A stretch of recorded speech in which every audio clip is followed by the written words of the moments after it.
Welcome back to Penn and Teller for us, or as I call it, Magic for Muggles. Let's have a look at our next wizard. Hi, I'm Matthew Holtzclaw, and I live in New York City, New York. Hi, welcome. I'll give you the grand tour. You know, if magic were real, I would add some square footage to this place. I think I probably was attracted to magic because magic is, at its heart, a display of power. It does give you a sense of, I can do something.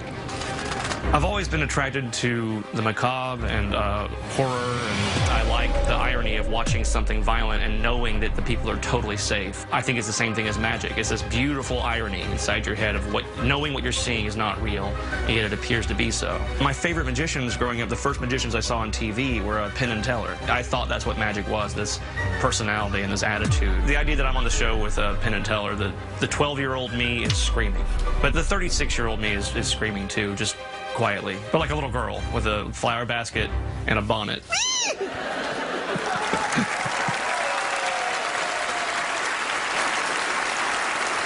Our next performer is a burlesque magician, which means every morning he gets dressed, the first thing he does is put tassels on his nipples. Will you please welcome Matthew Holtzclaw.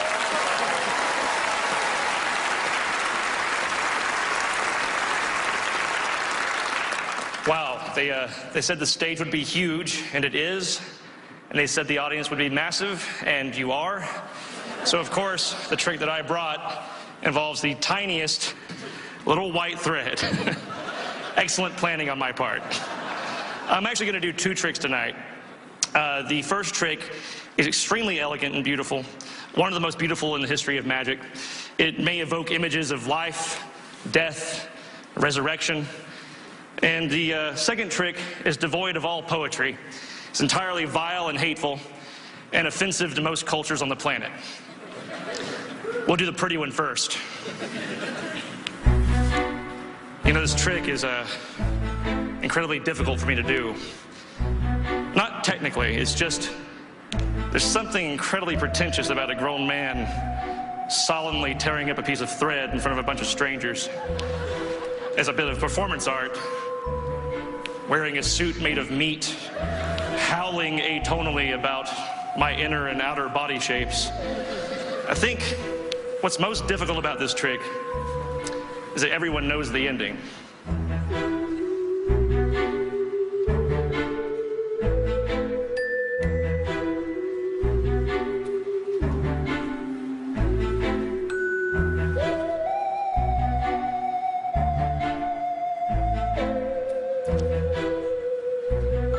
That's not the ending.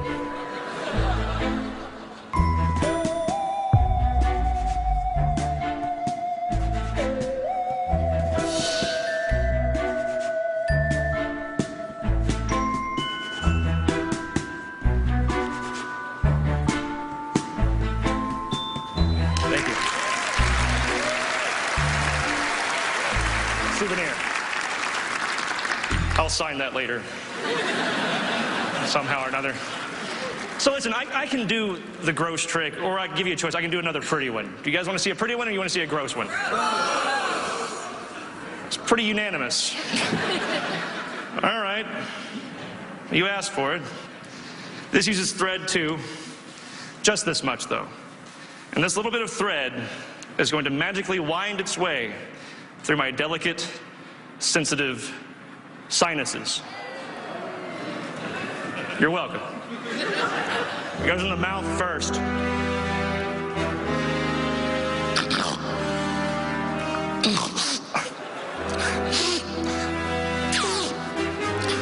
Actually, Jonathan, you should join me. Get a closer look. Really? You want me to join you? Yeah, please, join me.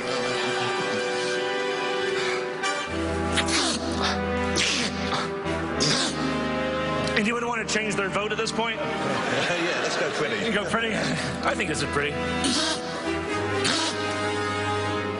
All right, that's all. I have a college degree, by the way. String theory.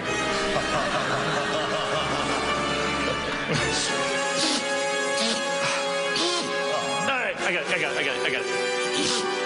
You think that's bad over there? I'm right next to this guy.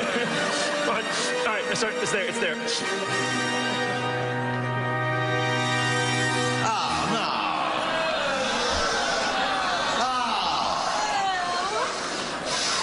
You just said gross, not really revolting.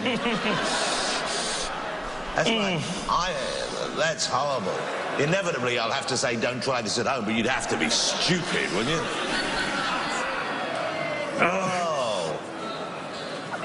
It's coming right out of there. How do you do that? Wow, ladies and gentlemen. Matthew, really? Yeah, come on. Okay. Matthew Holtzclaw, ladies and gentlemen. Unbelievable. I'm right this close. That was incredible. Okay, we're going to ask Penn and Teller to chat about this and deliberate. I know you're a big fan of bringing horror into magic. That was kind of borderline horrific, I guess. Yeah, no blood, no gore, no needles, anything like that. Yeah, but I do like when things are provocative, you know? So you do stuff that's more gory on stage? Occasionally, yeah. Cut my hand off and that sort of thing. So what is wrong with you? So the gentlemen, I think, have come to the end of their deliberations. I thought that was just fabulous. I'm sure they did too, but did you fool them? Let's find out. I got to tell you, that Hindu thread trick is a trick that I've seen Teller do. And I'm very, very glad, not as glad as Teller is, but I'm very glad you did it with thread instead of with yarn. A lot of people try to improve it, and it's just perfect in the thread version. This show, we love the fact that it covers all sorts of stuff. We know that you could have burned us with cards. You're fabulous with cards. And we love the fact you did something grosser, something wilder, something crazier. But you may have seen us do, which we did not invent, but you may have seen us do a trick with a bean. Oh, yeah. And the trick you did with the thread is the same as our trick with the bean. Absolutely. But boy, making it with thread is fabulous. It's such a great idea to do that with thread. Yeah, it's true. I wish we'd thought of it. And if we thought of it, we would be doing it all the time. That's a wonderful trick. We know how it's done. It did not lessen it at all. That was fabulous. Thank you. So Matthew, let me just check. You're happy that they know what they're talking about right there? I'm just thrilled to be here. Yeah, I think you knew coming out here that knowing them as well as you do, that they were going to get you. Yeah, no, it's just a thrill to be here, guys. Thanks so much. Fabulous. But it was great. I know everyone here, we loved it, didn't we, ladies and gentlemen? It was awesome. I get to keep this as a souvenir. Matthew Holtzclaw, ladies and gentlemen. Thank you, Matthew. Very nice.